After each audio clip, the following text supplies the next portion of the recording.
The film begins with a story about the so-called First Judgment Day. Then, from the depths of the earth, from ordinary minds, hordes of monsters poured out. They killed millions of people, destroyed cities. A real war began with these monsters, and in the end, they were exterminated. On the site of the former wells, protective installations were built, gates, which are designed to protect people from repeated intrusions. 15 years have passed. The world was able to recover a bit from the experience. One of those who were lucky enough to survive is Laura. She works at the school. She has a persistent but unsuccessful male friend, Milton, whom she periodically refuses dates. Most likely, the reason for this is resentment towards her ex-husband, Dave. He was not with Laura during the Day of Judgment, and she, pregnant, had to survive on her own. Dave and Laura have a son, 15-year-old Tyler. He disappears all day at the skate park with his friends and his girlfriend, Maddie. In his spare time, he plays computer games and is a bargaining chip in the difficult relationship between his father and mother, who broke up immediately after his birth. Meanwhile, the situation is heating up. An eclipse is approaching, and this is one of the heralds of a possible monster invasion. In addition, seismic activity has increased, protective dome personnel are conducting emergency checks, and there is very disturbing news in the news. Mass extinction of fish began everywhere. The same thing happened the day before the First Judgment Day. Migration is another alarming signal. Everything is repeating itself, as it was 15 years ago. Tyler is spending the weekend at his dad's when the phone rings. Dave gets a call from his old friend Ted. He is sure that the new Judgment Day will be tomorrow. He insists that Dave urgently take the family and come to his shelter before the eclipse. Meanwhile, the first monster appears under the protective dome, quietly sneaking up the stairs. At this time, Laura calls Dave. She has also seen the news and demands that Dave bring Tyler home. Milton has reserved a shelter, and she's sure it's the only thing that can save them.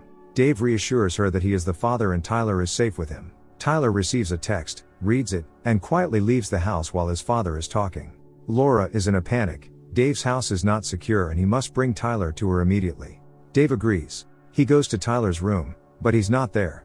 Milton rushes Laura. The shelter is filling up, they need to hurry. She explains that she can't find Tyler. Milton uses his phone number to find him at the skate park.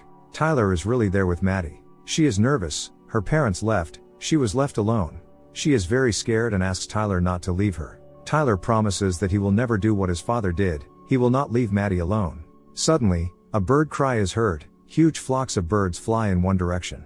People in the park run in panic. Everyone leaves town. Dave goes to the park to look for Tyler. He gets into a giant traffic jam and runs in search of his son, leaving the car behind. At this time, under the dome, the worker checks the instruments. There is a rustle, some strange sounds. A monster appears, it rushes and tears the worker apart. The soldiers standing nearby shoot at it, but to no avail, ordinary bullets do not harm it. Tyler and Maddie look on in horror at the reigning panic. Dave comes running as Tyler explains to his father that Maddie had nowhere to go and he couldn't leave her. Laura drives up with Milton and takes everyone to the shelter where the seats are booked. There is just over an hour left before the eclipse. There is complete chaos in the city, people are trying to escape, traffic jams are everywhere. Finally, they get to the shelter, but it is cordoned off by the military and only women and children are let in. Dave asks Tyler to take care of his mother and sends them to the shelter. He and Milton remain in the crowd. Tyler goes to the shelter but then runs to his father. Laura and Maddie rush after him. Tyler screams, "He is my father, I will not leave him." At this time, information appears on the scoreboard that the shelter is completely filled, there are no more places. Wasting no time, they run to the car. Dave offers to go to Ted's hideout in the desert, and Milton suggests hiding at the school, which is nearby and there is a basement. Another traffic jam, dozens of cars block the road. They get out of the car. An earthquake begins, and the solar disk is covered with a shadow. The eclipse has begun. Under the protective dome, the monsters make their way out. They're crowds, crawling, flying, they capture the city. Dave suggests leaving the city, it's much more dangerous here. He wants to drive himself, but Milton is outraged. This is his car and he knows how to save everyone. They have a fight with Dave, but then Milton is grabbed by a flying monster, soaring with him into the sky. Laura screams heart-rendingly, Dave stuffs her into the car, and they try to get out of this hell. They drive along the canal. Dave reassures the children, everything is fine, we will get out. The car is running out of gas. Dave wants to find a replacement for it. There are several cars ahead. Dave gets into one of the cars. An elderly man hid in the back seat. He glances at a huge bloody monster that looks like the skeleton of a bull. He is very close. The bull passes by the car without noticing them, and begins to chew on the lying body. Dave very quietly rolls the car back to Laura and the kids. Now both cars are standing side by side, but they need to somehow get over to a new one. Meanwhile, the bull noticed them. Then the man gets out of the car, sprinkles the bull with salt from the jar that he was holding in his hands. The bull stopped. The kids and Laura managed to run into Dave's car. Then the bull rushes at the man and tears him to shreds. But Dave manages to drive away from there. Hordes of monsters flock to the city from all sides. Dave is driving down an abandoned road in the mountains. They drive up to Ted's hideout. It is really sound and looks like a concrete bunker. There are cameras on the roof, but no one reacts when they knock. The doors are closed. Ted is sitting behind the monitor. A gun is put to his neck. Someone is standing behind.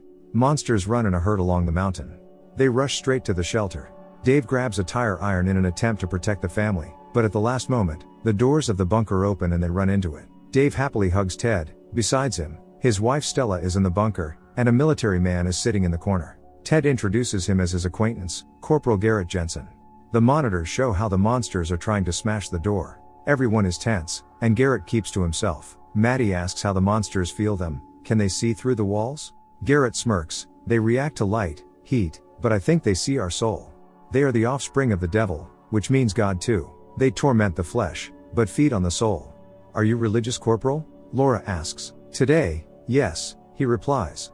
He says that on the first judgment day he worked at a refinery. When the monsters poured in there, he managed to dive into a pond of salty mud, where they were afraid to approach. He sat in the dirt and listened as the monsters destroyed 150 of his colleagues and friends. Garrett is very engrossed in his story and doesn't notice Ted signaling Dave to touch the knife.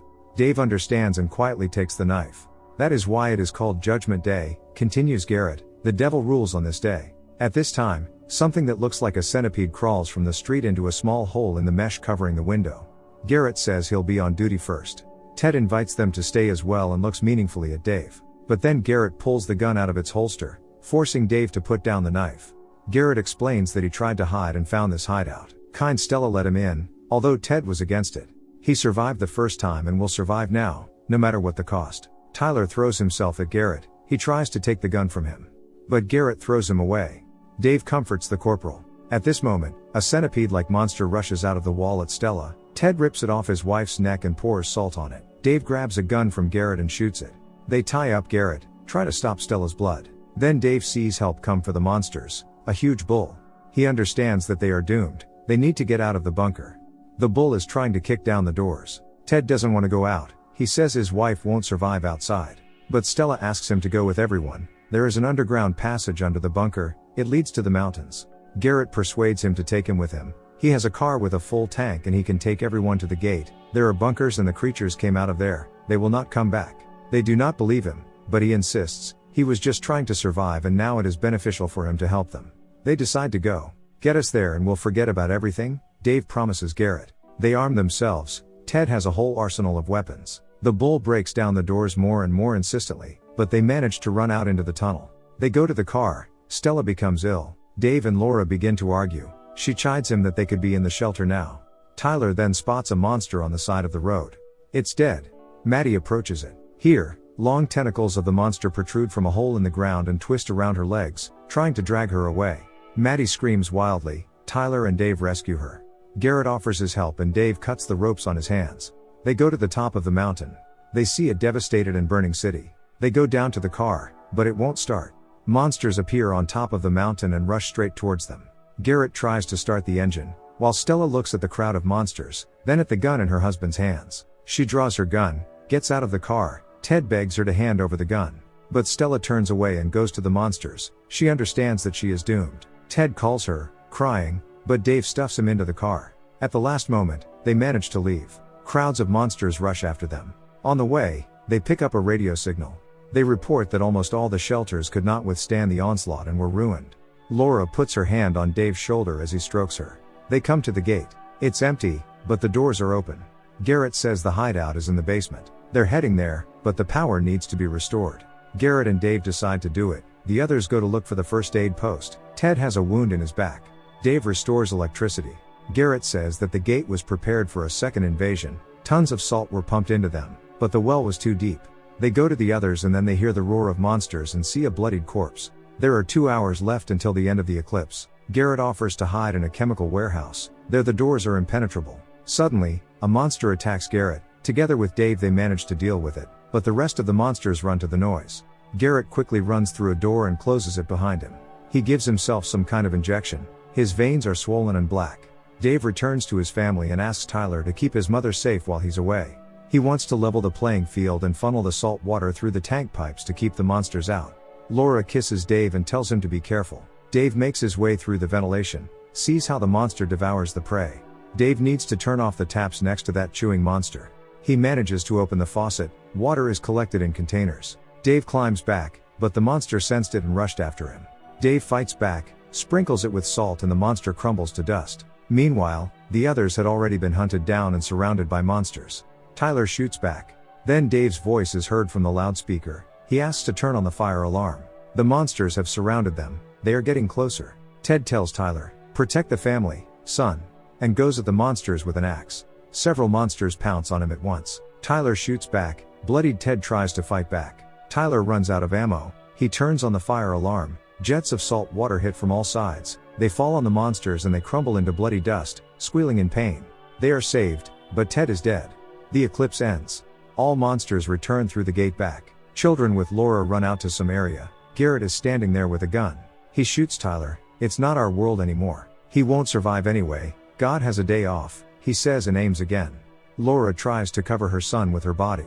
Dave runs in and hits Garrett in the head with a fire extinguisher. Dave throws himself at Tyler and Laura. Here, a huge monster appears from below. It lunges at Garrett, who was closer to it, and slowly swallows him whole.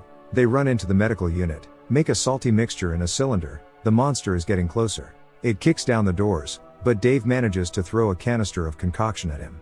It explodes, the monster roaring wildly and crumbling to ash. Laura hugs Dave. They don't believe they've been saved. Embracing, both couples go outside.